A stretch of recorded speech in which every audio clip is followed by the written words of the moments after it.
बिस्मिल्लाहिर्रहमानिर्रहीम। अस्सलाम वालेकुम जी। जी, वालेकुम अस्सलाम।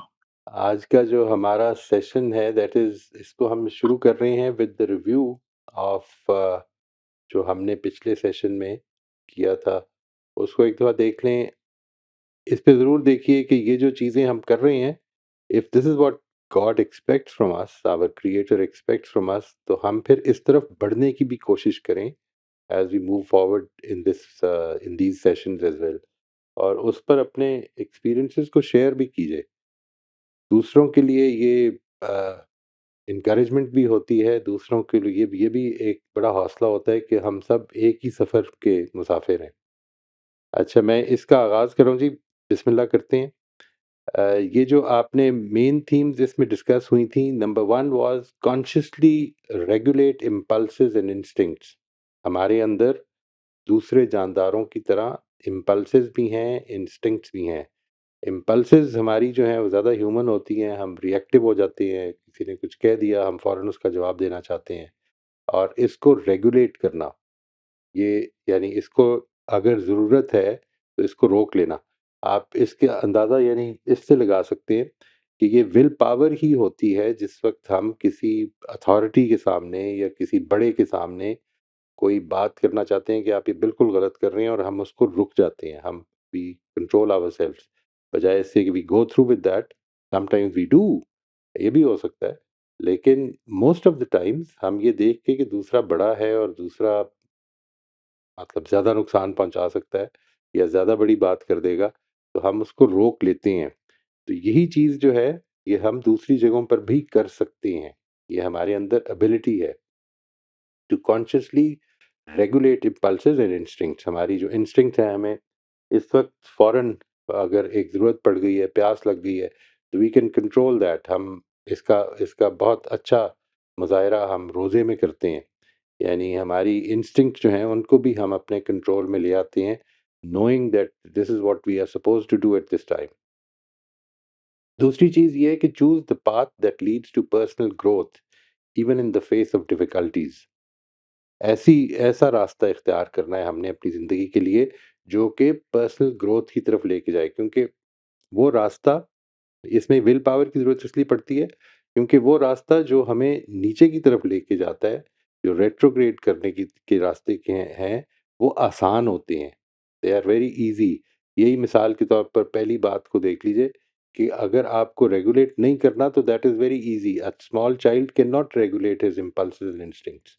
ठीक है जी, वो उसके लिए मुश्किल हो जाता है। एज़ वी ग्रो अप, ये हमारे अंदर एबिलिटी डेवलप होती है और ये एबिलिटी अगर हम यूज़ करते हैं तो इसके नतीजे में we move towards the path of personal growth. अगरचे इसमें मुश्किलात होती हैं और ये मुश्किलात ही हैं जो कि असल में हमें अबूर करनी है। नंबर 3 ये कि prioritise long term over short term benefits. ये भी आप में से किसी ने बयान किया था कि हम अपनी ज़िंदगी में जो चीज़ एक हमारे लॉन्गर टर्म विज़न के लिए फ़ायदेमंद है या हमारे अ, उस लॉन्गर टर्म विज़न के लिए फ़ायदेमंद है जो हमने अपने बच्चों के लिए रखा हुआ है, हम उसको प्रायोरिटाइज़ करें, बजाय इसके कि शॉर्ट टर्म गोल्स जो हैं वो अचीव करने की तरफ आएँ। नंबर 4 ये कि choose the right action despite temptations. इसके मामले में मुझे ये लगता है कि यानी ये मैंने लिख लिए हैं सारे जो आपने बयान किए थे, I wrote them down. But the thing is that ये जो राइट एक्शन होता है ना जी, ये बेसिकली यानी इसको आप मॉरली राइट अभी ना करें, because we are not talking about conscious over here. We are more into will power. ठीक है, जो मैं ठीक समझता हूँ, चाहे वो मैं अपने फ़ायदे के लिए ठीक समझता हूँ, चाहे वो मैं अपने ख़ानदान के फ़ायदे के लिए, अपने मुल्क के फ़ायदे के लिए या अपनी यू नो व्हाटएवर जिसको मैं राइट किसी भी अपने स्टैंडर्ड्स पे समझता हूँ, उसको मैं करूँ, अगरचे उसके खिलाफ जाने के की टेम्पटेशन ज़्यादा मौजूद हों।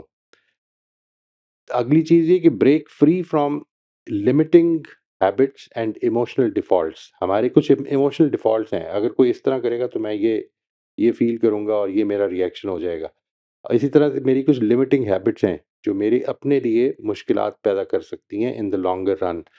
वो मैं अपनी लिमिटिंग हैबिट्स को, मिसाल के तौर पर लोग ये कहते हैं कि मैं I am a night creature. Actually we are not night creatures. मैं इस बात से बहुत ज़्यादा इत्तेफ़ाक नहीं करता हूँ। इसको इसको एक बड़ा वेल नोन साइकोलॉजिस्ट है, जॉन मदीना, ब्रेन रूल्स के नाम से उसने एक किताब लिखी थी, अच्छी किताब है वो। बट उसमें उसने ये बयान किया है कि बाज़ लोग जो होते हैं वो लार्क्स होती हैं और बाज़ लोग जो होते हैं वो आउल्स होते हैं। And owls are those who are late risers and late sleepers, and larks are those who are early risers and early sleepers. But I've been, I think, for most of my life, I've been an owl. But I think now I've become a lark just because I wanted to become one. And it is not a problem. ये इंसान की अपनी, और उसी के नतीजे में हम अपनी वर्क हैबिट्स भी ठीक कर सकते हैं। वो जो जो मेरी हैबिट्स मेरे अपने लिहाज से मुझे लिमिट कर रही हैं, मैं चाहूँ तो उन पे काबू पा सकता हूँ। It takes some effort, it takes some you know serious effort, but we can overcome them. दूसरी चीज़ हमारे इमोशनल डिफ़ॉल्ट्स हैं। किसी ने ऐसा कर दिया तो मुझे ये हो जाएगा, किसी ने ये कर दिया तो ये हो जाएगा। इसके बारे में भी अपने अंदर ये हमारी विल पावर है कि जो हमें इस पर कंट्रोल देती है। और इसके बाद अगली चीज़ है resist reactive narratives and think independently. यानी रिएक्टिव नैरेटिव्स का मतलब है कि दुनिया में जो कुछ फैल रहा है, आपके सोशल मीडिया के ज़रिए से या जो जो सोसाइटी में चीज़ें मारूफ़ हैं, बजाय उसके ऊपर सिर्फ़ बैठने के, हमें इन टाइम इस जगह पे आना चाहिए कि जब हम इस पर क्रिटिकली गौर करें, क्रिटिकली रिफ्लेक्ट करें और अपने फ़ैसले करें। ये एक बड़ा नेचुरल प्रोसेस होता है कि इंसान हर इल्म के अंदर जब एंटर होता है तो उसको चाहिए ये चाहिए। ऐसा नहीं कि ये सिर्फ़ नेचर है उसकी, बल्कि ये उसको चाहिए कि वो मौजूद इल्म को पहले समझे और फिर उसके बाद उसके ऊपर अगर कोई अल्लाह ताला उसके ज़रिए से कोई तौफ़ीक दे, तो डेवलप भी कर सकता हो तो करे। लेकिन मौजूद इल्म को समझना ज़रूरी है। चुनांचे अपनी जो थिंकिंग इंडिपेंडेंटली है, इसको you should place it at a maturity level. समझना है पहले। इसीलिए मैं जो बात अर्ज़ कर रहा हूँ, वो ये है कि क्रिटिकल रिफ्लेक्शन इसमें बड़ी ज़रूरी चीज़ है, कि मौजूद को समझना, उसके बारे में गौर-व-फ़िक्र करना, उसके बारे में सवालात पैदा हों, उनको सीरियसली लेना और फिर उसके नतीजे में अपनी इंडिपेंडेंट थिंकिंग की तरफ आना।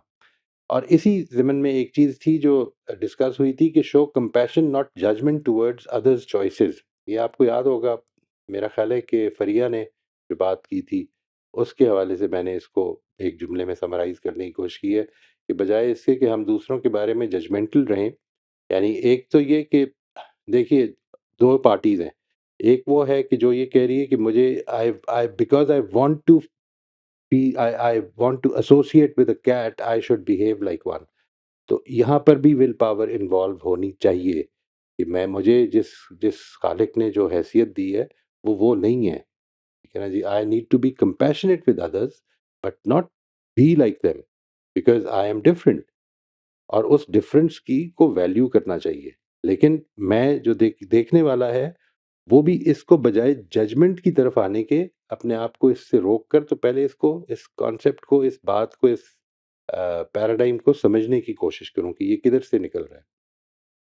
और इस ज़िमन में आखिरी चीज़ ये थी कि recognise the divine gifts and infer purpose from them. इसके बारे में भी मेरी राय ये है कि रिकॉग्निशन, रुक जाना अपने आप को अपने लिए, बजाय इससे कि मैं एक बैठ के तो टिकटॉक की रील्स देख के तो टाइम ज़ाया कर दूँ, I should reflect on my life. ये रोकना अपने लिए बड़ा इम्पोर्टेंट है। लेकिन इन्फरेंस ऑफ पर्पस का जो ताल्लुक है, वो ज़्यादा हमारी एडवांस्ड कॉग्निटिव एबिलिटीज़ से है। तो इनको इनको अलग-अलग रखेंगे तो आपको ज़्यादा फ़ायदा देगा। इसको you keep a, reviewing these, और मुझे उम्मीद है कि इसके नतीजे में ये फ़ायदा होगा कि, और ये भी देखना है आपने कि हम में इनमें से किन-किन चीज़ों के बारे में we have become more conscious और हम अपनी ज़िंदगियों में ऐड कर रहे हैं। आज का जो हमारा टॉपिक है, मैं उसका भी ब्रीफली आपको तारुफ करा देता हूँ जी, कि वो दैट वाज़ कॉन्शियंस। ठीक है जी? इसको हम ले रहे हैं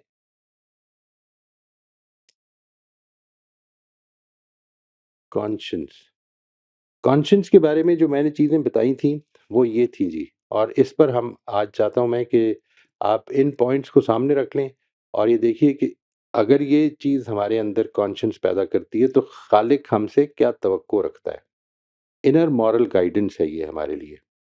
नंबर 2 ये कि मॉरल रिफ्लेक्शन एंड इवैल्यूएशन, हम अपने पुराने एक्शंस पर, दूसरों के एक्शंस पर रिफ्लेक्ट भी कर सकते हैं, इवैल्यूएट भी कर सकते हैं।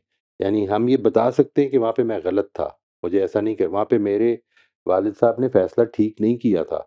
यानी ये this we can tell, there is no stopping us. और इसके बारे में मैंने ये अर्ज़ किया था, अगर मुझे ठीक याद है, कि वो जो कुरान मजीद ने कहा है कि वलाउ अलका माज़ीरा, कि वो कितने ही बहाने तराशे, वो खूब जानता है कि वो क्या ठीक कर रहा है और क्या गलत कर रहा है और क्या लेके आया है।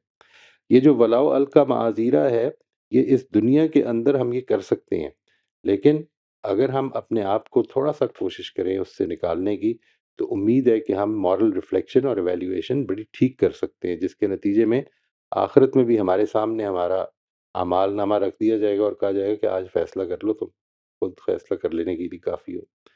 सेंस ऑफ मॉरल रिस्पॉन्सिबिलिटी पैदा करती है ये हमारे अंदर। It is a motive for self control so that we do the right things. It inspires courage, हमारे अंदर ये हौसला देती है कि हम ठीक काम करने के लिए अपने अंदर करेज पैदा करें। कनेक्ट्स ह्यूमैनिटी बियॉन्ड बॉर्डर्स, यानी मैं जिस जगह से भी आ रहा हूँ और आप जिस जगह से भी आ रहे हैं, हम जानते हैं कि ये हमारे लिए ये कॉमन फीचर्स हैं हमारी सब इंसानियत के, और हम इसको अगर सामने रखें तो this is the common thread that binds us. ये चंद पॉइंट्स थे जी। मैं आई वुड रिक्वेस्ट यू कि अब हम इनके ऊपर बात करेंगे